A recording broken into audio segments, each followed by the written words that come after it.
स्वामी जी नमस्ते। नमस्ते। जी मेरी आवाज पहुंच रही है ना सब तक? जी मैं शुरू करती हूँ। मंत्र संख्या 32। ओम ये ना पावक चक्षसा भुरन्तं जनान्ननु तम वरुण पश्यसि। मंत्रार्थ।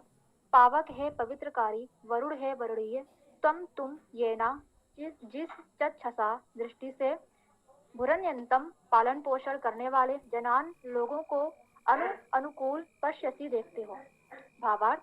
जिस प्रकार वरुण अर्थात वरुणीय परमात्मा पवित्र दृष्टि से लोगों को देखता है, हमको भी उसी प्रकार पवित्र दृष्टि से देखना चाहिए। यह भी कहा गया है कि परमात्मा भुरन्यंतम अर्थात पालन पोषण करते हुए लोगों को इस प्रकार देखता है। इसका भाव यह है कि परमात्मा की पवित्र तथा पोषक पालक दृष्टि में रहने के लिए हमको भी लोगों का पालन पोषण करते रहना चाहिए। व्रत धातु के मुख्य अर्थ वर्ण करना, सेवा करना, नियोजित करना, आच्छादित करना है। वरुण अर्थात वर्ण करने वाले तथा वरुणीय परमात्मा में ये सभी गुण स्मरण किए गए हैं। धातुवादी निरुक्त। ये न सर्वनाम पावक को पवित्र करना, स्वच्छ करना, चक्षसा चक्ष स्पष्ट बोलना देखना, भुरयंतम भुरण पालन पोषण करना, धारण करना, जनान जन उत्पन्न करना, उत्पन्न होना, अनुपसर्ग तम सर्वनाम, वरुण व्र वर्ण करना, पश्यसी स्पर्श देखना। ओम।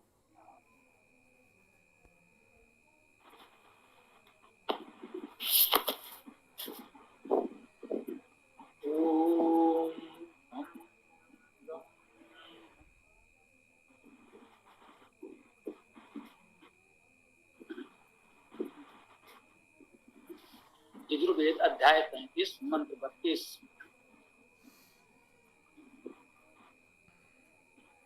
ओम ये ना पावक चक्षुषः भुरण्यन्तं जनाननु त्वं वरुण पश्यसि। परमात्मा से ही स्तुति की गई है।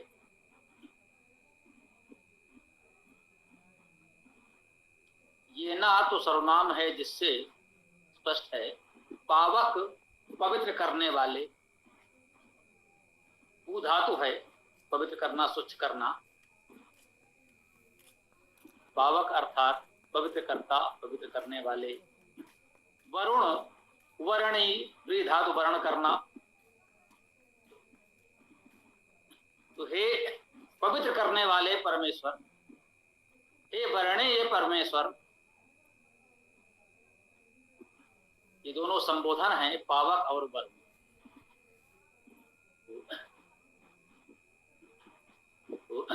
ये ना पावक चक्षुषा, हे पावक हे पवित्र करता, ये ना चक्षुषा जिस दृष्टि से। देखिए ये ना भी तृतीया है, चक्षुषा भी तृतीया है, एक वचन दोनों हैं। तो जिस दृष्टि से, हे पावक हे पवित्र करता, जिस दृष्टि से भूरणयंतम पालन पोषण करते हुए। भूरण धातु है जिसका अर्थ पालन पोषण करना है, धारण करना है। तो पालन पोषण करते हुए और धारण करते हुए परमेश्वर संपूर्ण सृष्टि को धारण करता है और पालन पोषण भी करता है। कह रहे हैं हे पवित्र करता परमेश्वर, जिस दृष्टि से पालन पोषण करते हुए, धारण करते हुए जनान लोगों को, ये बहुवचन में है, अनुकूल। देखिए उपसर्ग है और जहां चरण के अंत में आया है पूर्ण विराम है। संस्कृत में ऐसा नहीं होता, वे शब्द से पूर्व आता है। जनान लोगों के अनुकूल। तुम वरुण पश्यसि, तुम वरुण, हे वरुण, हे वर्णी परमेश्वर, तुम पश्यसि तुम देखते हो। ये ना पावक चक्षुषा भुरणयंतम जनाननु, हे पवित्र करता परमेश्वर, जिस दृष्टि से लोगों को अनुकूल धारण करते हुए, भरण पोषण करते हुए, तुम वरुण, हे वर्णी परमेश्वर, तुम देखते हो। परमेश्वर की दृष्टि कैसी है? वो सबको धारण करता है, पालन पोषण करते हुए धारण करता है और पवित्र करता है।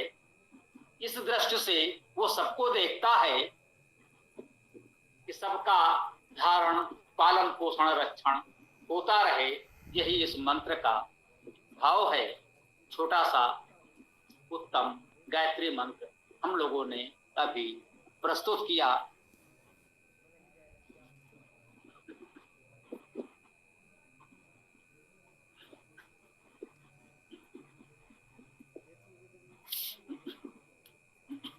तो ये मंत्र तो एक प्रकार से हो भी गया है।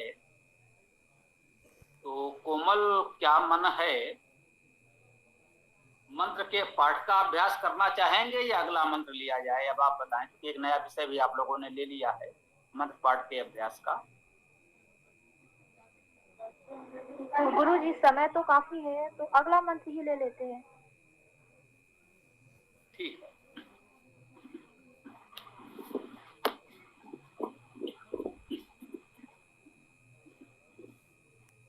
यजुर्वेद अध्याय 33 मंत्र 33।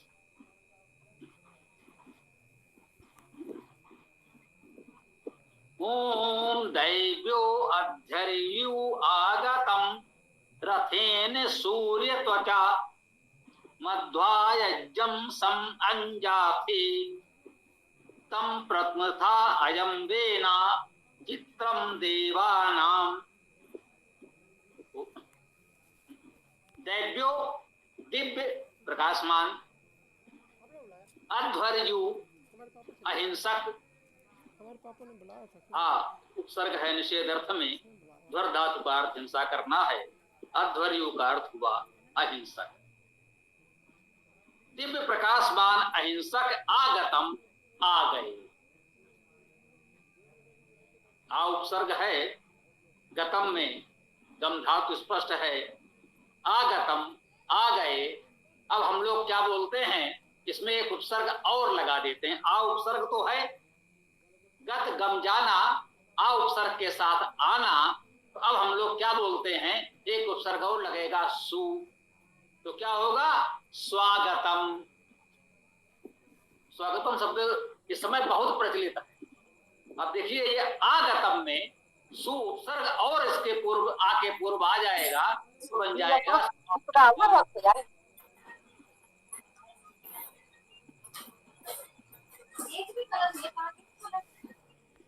भाई इनका माइक बंद कर रहे हैं। हाँ। दैव्यो अध्वर्यु आगतम, दिव्य अहिंसक आ गए। रथेन सूर्य त्वचा, रथेन रथ के द्वारा, सूर्य त्वचा सूर्य की त्वचा द्वारा। सूर्य का अर्थ है उत्पन्न करता, ऐश्वर्यवान, प्रेरक। त्वचा का अर्थ है आच्छादन। तो अब इसका अर्थ देखिए, ऐश्वर्यवान, सृजनशील, प्रेरक आच्छादन के साथ रथ से आ गए दिव्य अहिंसक। जो दिव्य अहिंसक हैं वे सृजन, ऐश्वर्य, प्रेरणा के आच्छादन के साथ रथ के द्वारा आ गए। ये सज्जनों के, दिव्य जनों के गुण लक्षण बताए जा रहे हैं। जो दिव्य जन हैं, सज्जन हैं, वे देखिए कहा जा रहा है, पहला गुण दिव्य है, उनके अंदर कुछ दिव्यता, विशेष गुण, विशेष विद्या होनी चाहिए। अधर उन्हें अहिंसक होना चाहिए। सूर्य त्वचा सृजन, ऐश्वर्य, प्रेरणा के आच्छादन से युक्त रथ के द्वारा उनका आगमन होता है। उनके आने का साधन सृजन, ऐश्वर्य, प्रेरणा। मध्वा, मधु द्वारा, तृतीया एक वचन यहाँ भी है। त्वचा में भी तृतीया एक वचन है, रथेन में भी तृतीया एक वचन है। मध्वा, मधु द्वारा, यज्ञम, यजन को, यजन हम लोग जानते हैं, यज्ञ धातु का अर्थ देव पूजा, संगत दान करना। सम अंजाथे, सम्यक अंजाथे, अंज धातु का अर्थ स्वच्छ करना, प्रकाशित करना, ये दोनों अर्थ उसके होते हैं। अंज धातु में अजी अंज धातु का अर्थ स्वच्छ करना, प्रकाशित होना, तो अंजाथे का अर्थ हुआ स्वच्छ करते हो, प्रकाशित करते हो, सम उपसर्ग सम्यक रूपेण भली भांति। तो ये अहिंसक दिव्यजन सूर्य त्वचा के रथ से आ गए। अब क्या कहते हैं, मध्वा मधुरता के साथ यजन को सम्यक रूपेण प्रकाशित करते हैं, स्वच्छ करते हैं। तम प्रयत्न था अयम देना, तम उसको प्रयत्न था, प्रयत्न करते हुए, ऐसा अर्थ भी आप कर सकते हैं। इसमें प्रथ धातु का अर्थ विस्तार होना, प्रसिद्ध होना है। प्रथमता का अर्थ प्रसिद्ध विस्तार से भी ग्रहण किया गया है। अधिकांश विद्वानों ने इसका यही अर्थ लिया है, अतः हमने भी इसे यहाँ स्वीकार किया है। प्रथ धातु से इसका ये अर्थ ग्रहण किया जा रहा है। प्रथमता अयम बेना, अयम यह, और बेन धातु का अर्थ रक्षा करना भी है, और बेन धातु का अर्थ गति करना, समझना, जानना, स्मरण करना, विचार करना आदि भी है। तो हमने पहले भी चर्चा की है, जैसे देव धातु है जिससे देव शब्द बनता है, अत्यंत उत्तम गुणों को समेटे हुए है। अनेक उत्तम गुण देव शब्द में है, देव धातु में है। वैसे ही बेन धातु भी वेद में वैसा ही महत्वपूर्ण है। उसमें भी देखिए रक्षण करना, उसमें पालन करना भी समाहित होता है। गति करना, समझना, जानना, स्मरण करना, विचार करना जैसे अर्थ उसमें समाहित हैं बेन धातु में। तो तम प्रथम था अयम बेना, यह बेन, यह विद्वान प्रकाशमान रक्षक उसको प्रथम था प्रसिद्ध करता है। चित्रम देवानाम, उसको किसको, चित्रम देवानाम, देवों के चित्र को। विचार कीजिए, सामान्यतः इस मंत्र को, इतनी सी बात को लोग लेकर अर्थ कर सकते हैं व्याकरण से, तो ठीक है। तम प्रयत्न था अयम बेना चित्रम देवानाम, देवों के चित्र को यह बेन विद्वान प्रकाशमान रक्षक उसको प्रसिद्ध करता है। कह लीजिए कि जो बेन अर्थात विद्वान हैं, वे यह बेना, यह विद्वान, तम उस चित्रम देवानाम, देवों के उस चित्र को प्रसिद्ध करता है। तो यहां देवों के चित्र की बात आ गई। यदि कोई इतने का इतना अर्थ करता है तो सहज लोक प्रतित्व भाव है, उस तरह से आप कह सकते हैं, ठीक भी है। चित्रम का अर्थ चित्र, लेकिन हमने आपको बताया है वेद में चित्र धातु का अर्थ अद्भुत है, अद्भुत होना है, आश्चर्यजनक होना है। जैसे कि लोक में प्रचलित है, जैसा कि हम आपको बताते हैं कि लोक में उपसर्ग लगे हुए शब्द बहुत प्रचलित हो गए हैं। जैसे अभी हमने बताया आगतम, अब हम बोलते हैं स्वागतम, एक सु इससे पूर्व लग जाता है। और आपने देखा होगा लोग उसमें और एक सु लगा देते हैं, सुस्वागतम। आगतम ही शब्द है, वही अर्थ पर्याप्त है, आ गए। अब उसको कुछ और उन्होंने अच्छा करने का प्रयास किया, सु उपसर्ग लगाया, सु का अर्थ ही है उत्तम, सुंदर, अच्छा, तो कह दिया स्वागतम, आपका सुंदर आगमन हुआ। अब एक सु स्वागतम चूंकि प्रचलित हो गया, तो वो उन्हें पता ही नहीं कि स्वागतम में सु पहले से है, तो उन्होंने एक और सु लगा दिया, सुंदर, अच्छा के अर्थ में सुस्वागतम हो गया। तो लोक में उपसर्गों के सहित शब्द इतने प्रचलित हो गए हैं कि उपसर्गों को हटा दें तो शब्द संभवतः लोगों को सहजता से समझ में ना आए। जब आप इतना विचार करेंगे तो समझ में आएगा, हाँ शब्द तो वही है, केवल जो उपसर्गों का आवरण था वो हट गया है। वही स्थिति यहाँ पर भी होती है। चित्रम, अब चित्र समझ में नहीं आता वर्तमान में हम लोगों के वेद के अर्थ में। इसमें एक भी उपसर्ग लग जाता है तो विचित्र बन जाता है, और ये विचित्र शब्द हमारी समझ में आता है। इस समय लोक व्यवहार में, बोलचाल में विचित्र शब्द प्रचलित है। तो वेद में जब ये चित्रम आता है तो ये विचित्र के अर्थ में होता है। इसको सहज भाव से जान लें, समझ लें, मान लें। यहाँ पर चित्र का अर्थ कोई उस तरह का चित्र वस्तु नहीं होता सामान्यता, क्योंकि पूरे मंत्र का अर्थ देखेंगे, पूरे सूक्त का अर्थ देखेंगे, पूरे अध्याय का अर्थ देखेंगे, वेद का मूल भाव देखेंगे, तो यहाँ पर चित्र का ऐसा कोई अर्थ नहीं होता जो वर्तमान में लोक व्यवहार में चित्र शब्द जिसके लिए उपयोग होता है, प्रयोग हो रहा है, वो अर्थ वेद में नहीं होता। ऐसे एक ही चित्र शब्द नहीं है, वेद में ऐसे आपको बहुत से शब्द मिलेंगे जो वर्तमान लोक व्यवहार में जाने किन किन अर्थों में प्रचलित हैं, उसका वेद के अर्थ से दूर दूर तक कोई संबंध नहीं होता। तो वेद को पढ़ते समय हमें इतना जागरूक तो रहना ही चाहिए कि जो वर्तमान लोक प्रचलित अर्थ है उसको वेद पर थोपने का प्रयास न करें। वेद को हम वैदिक भाषा के अनुसार, वैदिक धातुओं के अनुसार उसका अर्थ करने का प्रयास करें। तो हम ब्रह्म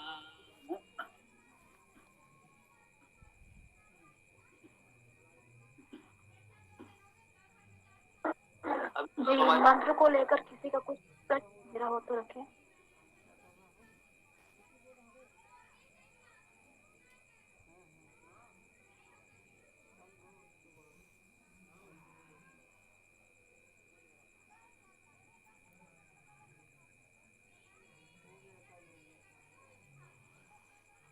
देख लीजिए, किसी का प्रश्न नहीं है तो जैसा उचित समझें,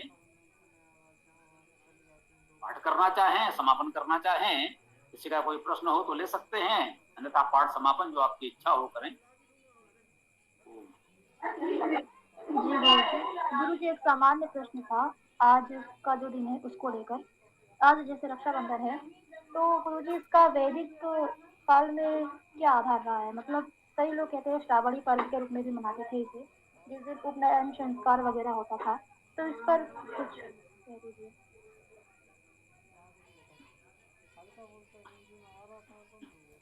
देखिए, ये तो सत्य है कि पर्व जो है सामान्यता ऋतुओं से संबद्ध रहे। जो मान लें कुछ ऐतिहासिक घटनाओं से कोई पर्व प्रारंभ हुआ हो, संभव है। जैसे हम महापुरुषों के जन्मदिन आदि मनाते हैं, राम का जन्मदिन, कृष्ण का जन्मदिन, किसी महापुरुष का जन्मदिन मनाते हैं, तो वह तो स्पष्ट रूप से उस ऐतिहासिक घटना से संबद्ध है, ठीक है। अधिकांशतः पर्व हमारे ऋतुओं से संबद्ध रहे, उस ऋतु के अनुसार जो कृषि आदि कर्म थे उससे संबद्ध रहे हैं।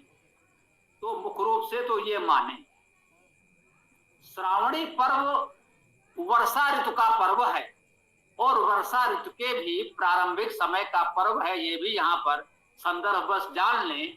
अब वर्षा ऋतु बीत चुकी है, अब श्रावणी पर्व रक्षाबंधन मनाने का कोई औचित्य ही नहीं है।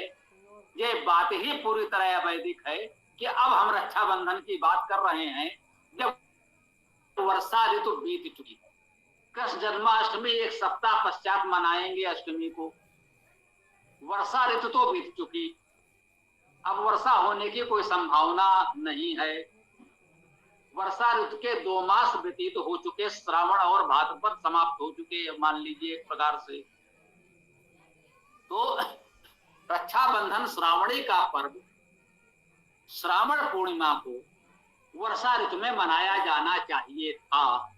मैं कह रहा हूं मनाया जाना चाहिए था।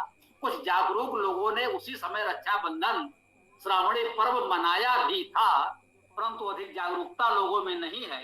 अभी एक जो लीक बन गई है उचित नहीं है, लेकिन उसी पर अधिकांश लोग चल रहे हैं। तो इसीलिए ये और प्रश्न उठते हैं कि उसका औचित्य ही नहीं समझ में आता है जब ऋतु से अलग चला जाता है। तो श्रावणी पर्व वर्षा ऋतु के आरंभ का पर्व है। मतलब ऐसा नहीं कि वर्षा ऋतु दिन से प्रारंभ होती है, श्रावण पूर्णिमा का पर्व है। वर्षा ऋतु का एक पक्ष तो कम से कम व्यतीत हो चुका होता है, कम से कम। ग्रीष्म के पश्चात जब वर्षा ऋतु आती है तो कृषक अपने कृषि कार्य में लगते हैं, खेतों में अधिक उनका पूरा समय श्रम जाएगा। अब वर्षा ऋतु के प्रारंभिक समय में कृषि कार्य उन्होंने एक प्रकार से अपना कर लिया, जो बुआई रोपाई करनी थी वो कर ली, उस श्रम से वो निश्चिंत हुए।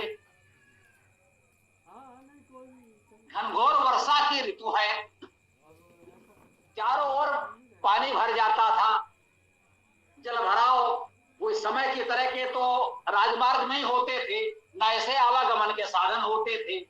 तो जो भी विद्वान सन्यासी जहां था वहां रुक गया, सेनाओं का भी अभियान रुक गया, जन सामान्य का व्यापार आदि का कारोबार यहाँ वहां आना जाना लोगों का थम गया, रुक गया। कृषि कार्य पूर्ण करके निवृत्त हुए। तब श्रावणी उपाकर्म का पर्व है, जिसे कहा जाता है वेद स्वाध्याय। कहीं आना जाना होगा नहीं, जैसा कि अभी आप लोगों ने कुछ समय पहले तालाबंदी लॉकडाउन का समय देखा है, वो अप्राकृतिक रूप से सही शासनादेश के कारण ही सही लोगों का आना जाना नहीं हो सका। कुछ लोगों ने सदुपयोग किया, कोई कार्य नहीं हो सकता तो घर में पड़े पड़े स्वाध्याय ही कर लिया जाए। तो वर्षा ऋतु में आवागमन की गतिविधियां रुक जाती थी, तो मुख्य कार्य यही होता था कि अब जो जहां है वहीं पर वेद का स्वाध्याय पाठ प्रवचन किया जाए। जो विद्वान सन्यासी जिस नगर ग्राम में पहुंच गया है, वर्षा काल में वो वहीं रुकेगा, वहीं पर उसकी व्यवस्था बनाई जाएगी, उसका जो भी स्वाध्याय प्रवचन का लाभ लोगों को वहीं मिलेगा। एक सहज स्वाभाविक प्राकृतिक अवस्था के कारण यह व्यवस्था स्वाभाविक रूप से बनती चली गई, धीरे धीरे वो परंपरा बन गई। एक निश्चित त्योहार पर्व आयोजन अभियान मनाया जाने लगा, अच्छी बात है। धीरे धीरे ऐसे व्यवस्थाएं बनती चली जाती हैं। तो ये वर्षा ऋतु का श्रावणी उपाकर्म का पर्व, स्वाध्याय का पर्व, क्योंकि अन्य गतिविधियां रुक जाती है तो वर्षा काल में ये पर्व होता है। और बाद में देखा अन्य मतांतरों में भी साधु सन्यासियों का, जैनियों में, बौद्धों में, तो अन्य मतों में वर्षावास कहा गया, चातुर्मास कहा गया। वर्षा काल के चातुर्मास 4 महीने कह दिए गए, जब तक वर्षा काल 4 मास का तो नहीं होता, 2 मास का ही वर्षा ऋतु है। तो मुख्य बात यह है कि वर्षा ऋतु में जहां जो विद्वान सन्यासी है वहीं पर उसके प्रवचन की व्यवस्था की गई। ये व्यवस्था वैदिक काल में, वैदिक समाज में, वैदिक लोगों में थी, इसे जैनियों बौद्धों ने भी अपनाया, बाद में अन्य मतांतरों ने भी अपनाया। ऐसा नहीं कि उन्होंने हम वैदिकों से सीखा या नकल की या क्या किया, वो स्वाभाविक रूप से प्रकृति के कारण होता चला गया। एक परंपरा बनी हुई थी, वो ठीक है, उन्होंने वेद का स्वाध्याय करने के स्थान पर अपने मतों के ग्रंथों का अपना जो भी उनकी अपनी मान्यताएं जानकारी थी उसी का प्रवचन किया, लेकिन ये व्यवस्था चलती रही, आज भी चल रही है। जैन आचार्यों के चातुर्मास से होते हैं, अन्य लोगों के होते हैं, हमने देखे हैं, हो सकता है आप लोगों को भी अवसर मिला हो। ये कार्यक्रम चलते हैं, यही मुख्य कार्यक्रम है।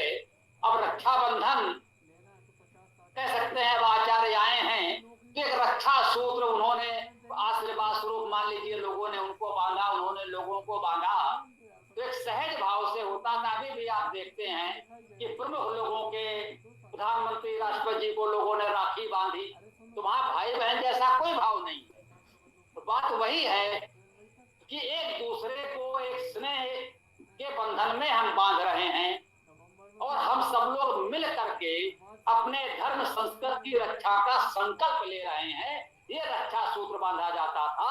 एक ये भी था कि आज के शब्दावली में उसका अलग अर्थ ले सकते हैं आप, तो कह सकते हैं कि जो आचार्य वर्ग था वो अपने जन सामान्य को ये रक्षा सूत्र बांधता था कि वो उनको एक आशीर्वाद स्वरूप आध्यात्मिक संरक्षण का संदेश देता था और उनके रक्षण पालन का दायित्व समाज उठाता था।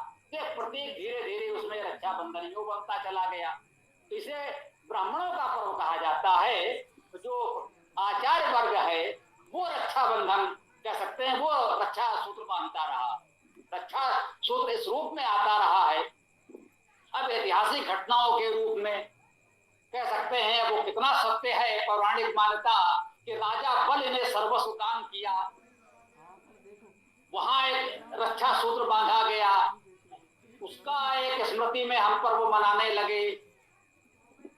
वही बात है, कितना सत्य है कितना नहीं। एक तो राजा बलि की चर्चा आती है और दूसरा हुमायूं और कर्मवती की बात आती है। जो राखी पता नहीं बांधी गई कि नहीं, उसका क्या उपयोग प्रभाव हुआ कि नहीं, उस पर लोगों के अलग अलग मत हैं और वो विषय हमारा आज का है ही नहीं जो आपने कहा। तो विषय यही है कि हमारे पर्व मुख्य रूप से ऋतुओं से और कृषि कार्य से संबंधित रहे हैं, उसके अनुसार ये सब अनुष्ठान किए जाते रहे हैं और बाद में उसमें ऐतिहासिक घटनाएं भी जुड़ती चली गई।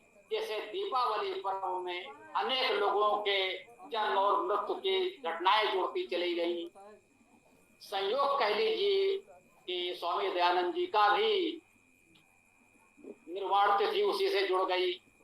तो दीपावली तो दयानंद जी के पहले से भी मनाई जाती रही है, वो कृषि पर्व ही है। अब हम लोग जो वैदिक अनुयायी हैं, दयानंद जी का सम्मान करते हैं, तो दीपावली पर हम दयानंद जी का भी स्मरण करते हैं, करना चाहिए। तो ऐसे पर्वों से ऐतिहासिक घटनाएं जुड़ती गई तो उस पर्व को एक व्यापक अर्थ और मिलता चला गया। ये बात रक्षाबंधन के लिए भी सत्य है और अन्य प्रमुख पर्वों के लिए भी सत्य है। इसे हमें इस रूप में समझना चाहिए। ओम खम ब्रह्म। जी गुरुजी, बहुत उत्तम, बहुत बहुत धन्यवाद गुरुजी। अन्य किसी साथी को कुछ कहना हो तो कहें। स्वामी जी नमस्ते। कोमल जी ने अच्छा प्रश्न लिया है। इसमें मेरा एक आग्रह है कि आज रक्षाबंधन तो है ही, उस पर ऊपर से ये तुर्रा दिया गया है कि भाई भद्रा है तो इसलिए दिन में कार्यक्रम नहीं चलेगा।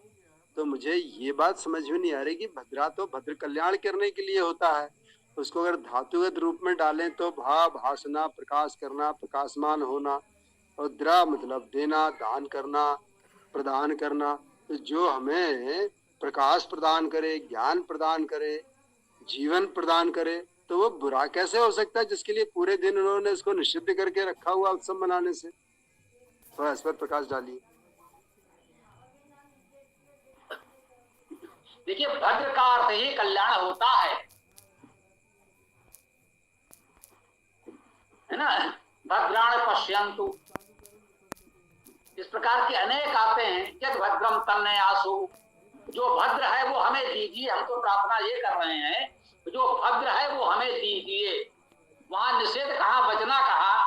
भद्रा है तो अच्छी बात है, इसे तो आप स्वर्ण में सुगंध, सोने में सुहागा कहिए। रक्षाबंधन पर्व पर भद्रा है तो ये तो और अच्छी बात है, और अधिक उत्साह से पर्व को मनाया जाना चाहिए। हम तो यही कहेंगे, भद्रा का अर्थ तो और भी अच्छा है और अधिक कल्याणकारी हो गया आपका पर्व। यदि भद्रा जैसा कुछ उसके साथ जुड़ गया है तो किसी भी व्यवस्था से, हम तो यही कह सकते हैं। तो वेद में तो भद्र शब्द अनेक बार आता है और भद्र का अर्थ कल्याणकारी ही होता है। तो भद्रा है, अच्छी बात है, और उत्साह के साथ मनाइए, हम लोग तो यही कह सकते हैं। तो इसे जिस तरह ज्योतिष से रोका जा रहा है कि भद्रा नक्षत्र, भद्रा नक्षत्र, भद्रा नक्षत्र कहाँ है, हम लोग कहाँ हैं, उसका क्या असर होगा नहीं होगा, ये सारी चीजें तो क्या बोलते हैं, ना प्रत्यक्ष है ना अप्रत्यक्ष है। उनको जबरन में बना करके पूरे समाज को जो उत्साह से रोक करके बोले रात्रि में करो, ये कुछ बात ऐसी लग रही जैसे मतलब किसी आदमी का जो है बोलने वाले का गला दबा दिया, फिर बोले अब चिल्लाओ, ये तो ऐसा लग रहा है। कि हाँ, सनातन धर्म का पतन ऐसे पाखंडों के कारण ही हुआ है, इसमें कोई संदेह नहीं है। जब हमारे पास ऐसे ऐसे धर्माचार्य हों, धर्म का मार्गदर्शन करने वाले ऐसे ऐसे लोग हों, तो हमें शत्रुओं की कोई आवश्यकता नहीं है। यही हम कहते हैं, जो लोग कहते हैं विधर्मियों ने हमारा कुछ बिगाड़ा है, कोई हानि पहुंचाई हो, तो हम सहमत नहीं हैं। हमें लगता है विधर्मी यदि कुछ हमारा हानि कर सके तो इन्हीं लोगों के कारण, इतने पाखंड फैला करके इन्हीं लोगों ने हमको भीतर से इतना दुर्बल कर दिया कि जो ही आया वो सफल होता चला गया। अन्यथा जब ये सब पाखंड नहीं थे तो विश्व विजय का स्वप्न लिए हुए सिकंदर भी द्वार से ही बाहर लौट गया था, प्रवेश नहीं कर पाया था। जब वैदिक व्यवस्था थी तब हम अजेय थे, और जब ये वैदिक व्यवस्था टूट गई, पाखंड फैलने लगे, तो जो ही आया वही हम पर शासन कर गया। तो हमें इन पाखंडों से बचने का प्रयास करना चाहिए। उसी के लिए हमारा आपका ये प्रयास है कि लोग वेद से जुड़े, वेद को जाने, इन पाखंड और अंधविश्वास से मुक्त होकर के सीधा सरल वैदिक जीवन जी सके, यही कह सकते हैं। ओम। हाँ आकाश बोलो। धन्यवाद गुरु जी प्रणाम। गुरु जी, हिंदू धर्म में अलग अलग लोग कैसे बंटवारा रहता है, और बाकी धर्मों में लोग एक रहते हैं, और हमारा हिंदू धर्म एक मत नहीं हो हमको दिखाई देता है। इसका क्या कारण हमारे नहीं समझ में आता।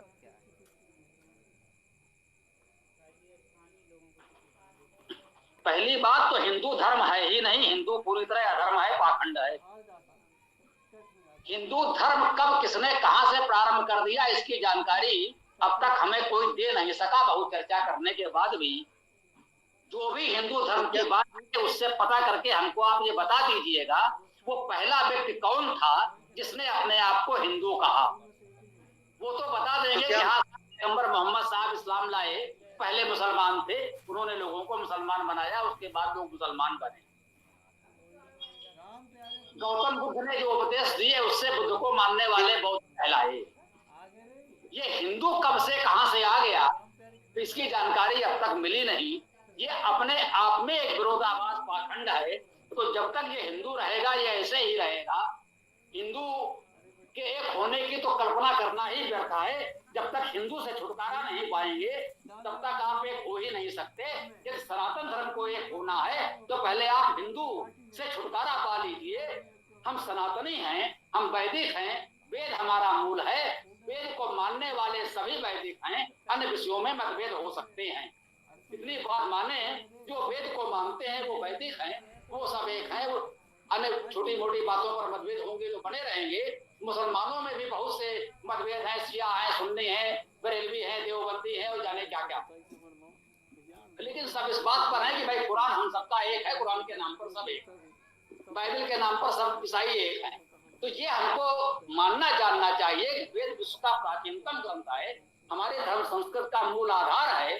जब तक इस बात को हम नहीं मानेंगे तो एकता का कोई बिंदु, कोई आधार हो ही नहीं सकता। हम सनातनी उसी को मानते हैं जो वेद को मानता है, वेद को अपनाता है, वो हमारा है, वो अपना है। और वेद को मानने वाले सब एक है। आप आज भी देख लीजिए जितने वैदिक हैं वेद को मानने वाले हैं। वेद को मानने के विषय में हम एक हैं, बाकी छोटे मोटे विषयों पर मतभेद हो सकते हैं। कोई त्रैतवाद को मानता होगा, कोई अद्वैत को मानता होगा, कोई द्वैत को मानता होगा, कोई मूर्ति पूजा के पक्ष या विपक्ष में कट्टर होगा, कोई उतना कट्टर नहीं होगा। किसी को लगता होगा रोज हवन करना आवश्यक है, किसी को लगता होगा कि भाई नहीं इतना ये सब हम लोग प्रतिदिन ये कर्मकांड नहीं कर सकते, कोई बात नहीं है। तो लेकिन वेद को यदि मानते हैं तो हम एक हैं, एकता का यही आधार है। और जब तक इसको नहीं अपनाएंगे तब तक हिंदू के नाम पर एकता की बात को सोचना भी मुझे लगता है उचित नहीं है, ये कभी संभव भी नहीं होगा। ओम। गुरुजी एक बात और पूछेंगे, सनातन धर्म में जो है हम अपने को ही नहीं अपनाते हैं, अपनी ही बिरादरी को नहीं अपनाते सनातन धर्म में, और यही मुस्लिम समाज में जो है अपने को जो बहुत जल्दी वो कन्वर्ट कर लेते हैं। किसी को लाए, किसी के शादी कर ली और 2-3 कलमा 7 कलमा पढ़ाए, उसके बाद में उसके घर की वो बहू हो गई। लेकिन हमारे यहाँ तो ऐसा नहीं हो पाता है। हम किसी को लाए और उसके बाद में गौरी डालने, उसके बाद में पढ़ने, जो भी कोई मंत्रों के द्वारा किसी को अपना बना ले, ये तो हमारे यहाँ संभव नहीं हो पाता है। इस पर हम क्या सोचेंगे? देखिए, वैदिक समाज में ये बहुत संभव हुआ है। स्वामी श्रद्धानंद जी ने शुद्ध आंदोलन चलाया और एक व्यक्ति नहीं, समूह का समूह, समुदाय का समुदाय वैदिक धर्म में दीक्षित हुआ। मुसलमानों का बड़े समुदाय पूरे के पूरे वैदिक धर्म में आ गए और इसीलिए उनकी हत्या एक मतांध मुस्लिम ने की। उसको लगा ये तो सब उलट देंगे और उसके बाद भी ये अभियान चलता रहा। भले ही अब उतना सशक्त नहीं है श्रद्धानंद जी, उनके बाद भी लोगों ने, बहुतों ने ये अभियान चलाया और सफल अभियान चला। अब धीरे धीरे कह सकते हैं कि उतना सशक्त संगठन आर्य समाज नहीं रह गया है। आर्य समाज में भी राजनीतिक दृष्टि से थोड़ा सा मतभेद आ गए हैं। कुछ लोग इस दल को मानते हैं, कुछ लोग उस दल को मानते हैं। तो अब यदि आर्य समाज अपना राजनीतिक दल भी बना ले तो सारे आर्य समाज के सारे वैदिक लोग अपने उस एक राजनीतिक दल के साथ रहें तो इस दल या उस दल की समस्या हल हो सकती है। तो ये सशक्त हो सकता है। ये तो समस्या आ गई है, अन्यथा थोड़ा बहुत अभी भी चल रहा है। और समाज में अभी भी लोग हवन करके, वेद मंत्र पढ़ करके, वेद को अपना करके वो विवाह करें या वैसे भी वैदिक धर्म में आ जाते हैं, उनका स्वागत सम्मान होता है। हाँ, हिंदुओं में जातिवाद के कारण अपनाना कठिन है, इसमें कोई संदेह नहीं है। लोग बचपन में इस धर्म में आए थे विवाह करके या किसी भी रूप में, वो बूढ़े हो गए, उनके बच्चों को बुढ़ापा आ गया, लेकिन अभी भी लोग यही बताते रहते हैं कि ये तो पहले इस धर्म में थे। अरे रहे होंगे, आपने कहा बिल्कुल ठीक कहा। कोई व्यक्ति मुसलमान बन जाता है तो उसके बाद उससे बिल्कुल नहीं बात की जाती कि पहले किस धर्म मत को मानता था, ईसाई से मुसलमान बना है कि हिंदू से बना है कि जैन बौद्ध से बना है, वो इसकी चर्चा ही नहीं करते। जिस समय उसने कलमा पढ़ा उसके बाद वो केवल और केवल मुसलमान होता है, पिछली बातें वो बिल्कुल भूल जाते हैं। अगर हमें अपने सनातन धर्म की रक्षा करनी है, इसे सुदृढ़ करना है, तो हमें भी इस बात को अपनाना होगा। लोगों को हमें वेद मंत्र दीक्षा दे करके अपनाना होगा और उसके बाद हमें इसकी चर्चा नहीं करनी है। कुछ अन्य बातों पर मतभेद हो सकते हैं, फिर मैं कहूंगा अब वो सनातनी हो गया तो सनातनी हो गया, हमारे उसके राजनीतिक मतभेद हो तो बने रहें, इसको हमें अपनाना पड़ेगा। ओम।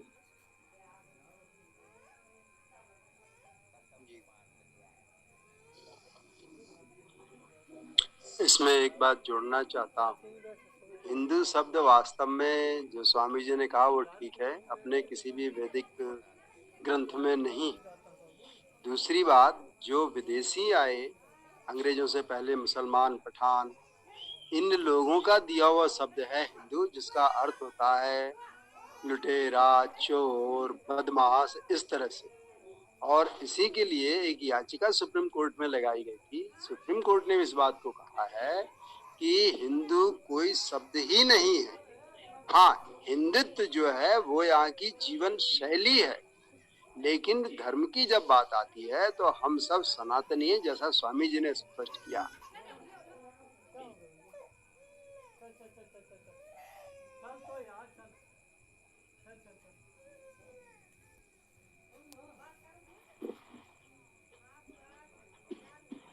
देख लीजिए, कोई और विशेष बात हो तो कर सकते हैं, अन्यथा समापन किया जाए।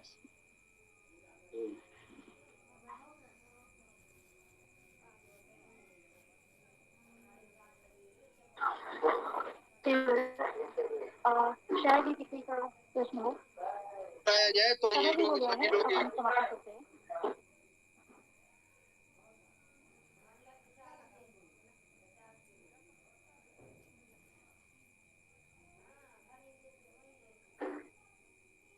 आकाश पांडे जी ने कुछ कहा है, आप एक बार पुनः बोल दीजिए, सुन नहीं पाए। नहीं, ये कहा कि स्वामी जी हम सनातनी लोगों में बहुत भिन्नता है। क्या कैसा क्या सोचा जाए, क्या जो है लोगों को समझाया जाए कि सभी लोग एक पास बैठकर भोजन कर सके, एक पास लोग बैठ सके, एक अपने को एक ही समझ सके। ऐसी हमारे अंदर किसने ऐसी जो है कटुता, किसने ऐसी जो है भर दी है, मत भ्रम कर दिया है। तो अपना भाई भाई नहीं बैठ पा रहा है, अपना कोई रिश्तेदार नहीं बैठ पा रहा, अपना कोई बिरादरी का नहीं बैठ पा रहा, एक पास लोग बैठने के अपने को एक मानने को तैयार नहीं। यहाँ पर बहुत हमको दिक्कत लग रही है। बात आपकी बिल्कुल ठीक है। ये समस्या बहुत गंभीर है हमारे यहाँ। कैसे दयानंद जी के समय में तो समस्या कितनी गंभीर रही होगी आप कल्पना करें। उसके भी 50 वर्ष के पश्चात तालाब का पानी पीने के लिए आंदोलन करना पड़ा है, जब हमारे महापुरुषों को जिस तालाब में भैंस गधे पानी पी सकते हैं लेकिन मनुष्य के लिए वहां पानी पीना तो अपवित्र माना जाता था। ऐसे ऐसे पाखंड समाज में रहे हैं। इसी से हमारा समाज इतना निर्बल दुर्बल हुआ है कि जो विदेशी आए वो हमारे ऊपर शासन कर गए। अब तो स्थिति बहुत कुछ ठीक हो गई है। हम यही कह सकते हैं जो लोग वेद को अपना रहे हैं, वैदिक समाज में ऐसा कोई भेदभाव नहीं है। जो अवैदिक हैं, जो हिंदू हैं, हिंदुओं में भेदभाव है और तब तक रहेगा जब तक वे हिंदू रहेंगे। इन हिंदुओं को वैदिक बनाना पड़ेगा, तभी ये समस्या हल होगी। क्योंकि हिंदू तो इस भेदभाव को बनाए रखने के लिए पूरी शक्ति लगाए हुए है कि समाज में ये जातिवाद, छुआछूत, पाखंड, आडंबर बना रहे। तो इसके लिए हिंदू लोग कह लीजिए, हिंदूवादी संगठन धन बल, जन बल, शासन सत्ता का बल लगाए हुए हैं। वेद के प्रचार प्रसार को रोकने के लिए पूरी शक्ति लगाए हुए हैं। हमें इन कठिन परिस्थितियों में वेद का प्रचार प्रसार करना है और लोगों को बताना है कि वेद में कोई भेदभाव नहीं है, वेद सबके लिए हैं। वेद को अपनाने वाले सब एक समान होते हैं, उनमें कोई भेदभाव नहीं होता है। आप वेद को अपनाएं और लोगों तक वेद की बात पहुंचाएं, लोगों को वैदिक बनाएं, तभी ये समस्या हल हो सकती है। ओम। गुरुजी, क्या फिर वर्ण व्यवस्था जो है हम इसको बिल्कुल समाज से हटाने की बात कहें? वर्ण व्यवस्था कोई चीज है या नहीं है?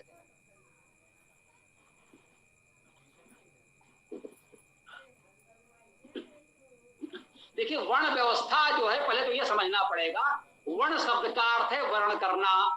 आप जिस कार्य व्यवसाय का वर्ण करते हैं वो आपका वर्ण है। आप अध्यापक हैं, आप अधिवक्ता हैं, आप चिकित्सक हैं, ये सब आपका वर्ण है। जो कुछ वर्ण करते हैं आप, वो आपका वर्ण होता है। जाति व्यवस्था अलग है जो जन्म से होती है। मनुष्य जाति है वो कभी नहीं बदलेगी। जैसे कहते हैं कि बछड़े को कितना भी नहलाओ धुलाओ वो मनुष्य नहीं बनेगा, गधे को कितना भी नहलाओ धुलाओ वो बछड़ा नहीं बनेगा। तो ये बात ठीक है। ये जातियां जन्म से होती हैं और मनुष्य एक जाति है जिनमें कार्य व्यवसाय का वर्ण व्यक्ति अपनी इच्छा अनुसार कर सकता है और बाद में उसे लगे तो परिवर्तित भी कर सकता है। तो वेद में कहीं भी ऐसी कोई वर्ण व्यवस्था ही कठिन है, जाति की बात तो है ही नहीं दूर दूर तक। इसी स्वाध्याय के क्रम में हम लोगों ने यजुर्वेद का 30वां अध्याय पूरा पढ़ा है। यजुर्वेद के 30वें अध्याय में शताधिक 100 से अधिक ऐसे व्यवसायों का उल्लेख है जिसको लोगों ने अपनाया है। कहा गया है इन सब लोगों की समाज में आवश्यकता है, उपयोगिता है। नाचने गाने वाले, अन्य कार्य करने वाले, मतलब कह सकते हैं 100 से अधिक व्यवसाय जो संभव थे उस समय, कह लीजिए प्राचीन काल में। और उसमें कुछ व्यवसायों की आज आवश्यकता नहीं होगी, कुछ नए व्यवसाय जुड़ गए होंगे। तो वेद तो बिल्कुल खुला मंच आपको दे रहा है कि सैकड़ों प्रकार के व्यवसाय समाज में हैं, उन सबकी उपयोगिता है। उसमें कहीं ऐसा नहीं कहा गया है कि पूरे समाज को 4 वर्णों में बांट दिया जाए, पूरे समाज को इन जातियों में बांट दिया जाए। ऐसी कोई बात 4 वेद में कहीं भी आई ही नहीं है। लोगों ने वेद को पढ़ा नहीं है, देखा नहीं है। वो प्रयास करते हैं कि लोग वेद को पढ़ने भी ना पाए। हम वेद की बात करना चाहेंगे, हमारे पास साधन कम है, हमारे आसपास वो अपने किसी पाखंडी कार्यक्रम प्रारंभ कर देंगे, सारा लोगों का ध्यान उधर चला जाएगा। हम साधारण से बोलते रहेंगे, कोई हमारी बात सुन ही नहीं पाएगा। हमारे आसपास वो बड़े बड़े पांडाल लगा करके, बड़े बड़े यंत्र लगा करके बोलने लगेंगे अपने पाखंड की बातें, हमारी बात कौन सुनेगा। तो ये प्रयास कर रहे हैं कि वेद की बात लोग न जानने सुनने पाए, जिससे उनका ये जातिवादी छुआछूत आडंबर पाखंड चलता रहे। उनके हाथ में सत्ता है, उनके पास धन है, इसीलिए उनके पास जनशक्ति भी है। लेकिन हमें साहस नहीं छोड़ना है। आप लगे रहें, दयानंद जी ने उन कठिन परिस्थितियों में कार्य किया। अब स्थितियां उसकी तुलना में तो फिर भी बहुत ठीक हैं। हम प्रयास करते रहें, ईश्वर की कृपा से एक दिन स्थितियां ठीक हो जाएंगी, सफलता मिलेगी। विश्वास रखें, प्रयास करते रहें, हम यही कहेंगे। ओम। जी स्वामी जी, छुआछूत जो है, छुआछूत और कोरोना की बीमारी जैसे गुरु जी आई, तो छुआछूत तो उसमें भी दूर की, सबसे दूर रहो, दूर रहो। तो छुआछूत कोई एक मतलब इसके बीच में समाज में कभी कुछ रहा होगा, तभी ये रखा गया होगा। तो उस पर तो ज्यादा हमको नहीं कहना चाहिए। कोई गंदा रहता है तो उसको छुआ हमको नहीं कहना। हमारा भाई भी अगर कोई मांसाहारी है या गंदा रहता है तो उसका हमको छुआ नहीं कहना चाहिए। इसमें तो हमको लगता है मुझे परहेज नहीं करना चाहिए। अगर कोई उस लायक है तो उससे हमको दूर ही रहना पड़ेगा। अगर वो साफ सुथरा नहीं है तो उसको अपने पास बैठा के कैसे खिला सकते हैं? और कोरोना काल ये सिद्ध भी कर गया कि जो दूर रही है। तो ये तो खैर सहज स्वाभाविक बात है। हमें सभी लोग होते हैं कि इस समय ऐसा होता है तो फिर वो हो जाता है। देखिए, ये भी इस बात ठीक है, इन्होंने कहा कि दैनिक कक्षा में हम लोग उस वेद मंत्र की ही चर्चा करते हैं और इस तरह की चर्चाओं के लिए रविवार का विशेष सत्र रहता है।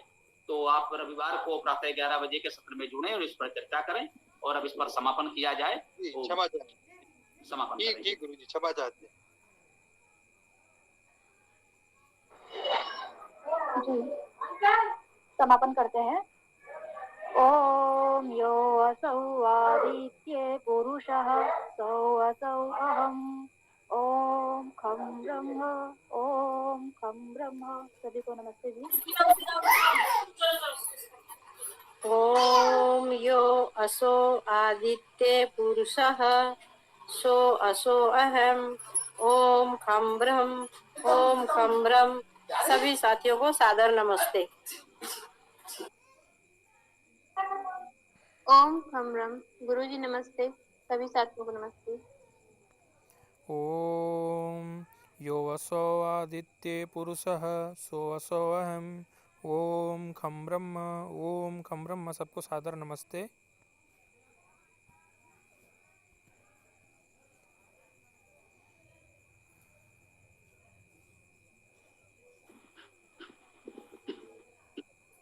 कल सायंकाल 7:30 बजे से वेद कक्षा में हम पुनः मिलते हैं। शुभ रात्रि। ओम ओम नमस्ते। ओम खम ब्रह्म ओम खम ब्रह्म ओम खम। ओम नमस्ते सभी साथियों को, शुभ रात्रि।